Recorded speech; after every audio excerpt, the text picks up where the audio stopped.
going to head to old Mikey Medigone, who's going to give us the rundown on the old presidential traverse. Mikey Medigone, what's the story? The White Mountains will kill you. On site, on scene in Randolph, New Hampshire, at the trailhead of the presidential range in the White Mountains, which are the highest peaks in all of New England and famous for having some of the worst weather on Earth. Over 200 people have lost their lives on this insane 20-mile stretch, which long held the world's highest record for wind speed at 231 miles per hour.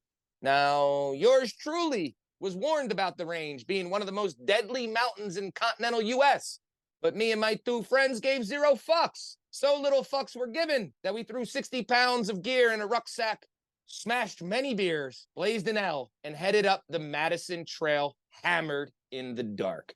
I, of course, dumber than most, wore Air Maxes, a nice t-shirt, and my finest Marshall's sweatpants for safety. Later that night, we were greeted with sub-zero temps, 75-mile-an-hour winds, and wind gusts over 100 miles per hour. Not a great start. A lady at the Madison Hut, I nicknamed the Hut Smut, gave my outfit one elevator look up and down and ordered me to go back down to get proper gear. I then thanked the Hut Smut and completely defied her orders and headed on our way to butt-fuck the northern peaks of this deadly traverse. We then went over 7 miles, in which we gained over 7,000 feet of elevation to the Lake of Clouds, a lake that sits at 5,000 feet up. So first off, to the White Mountains, you's a motherfucker, but you definitely earned my respect. And to the Hut Smut, fuck you, bitch.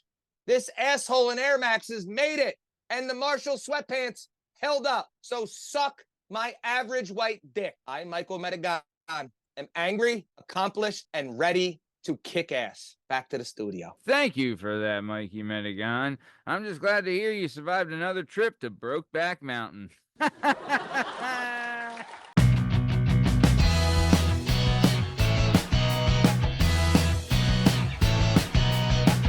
Like and subscribe.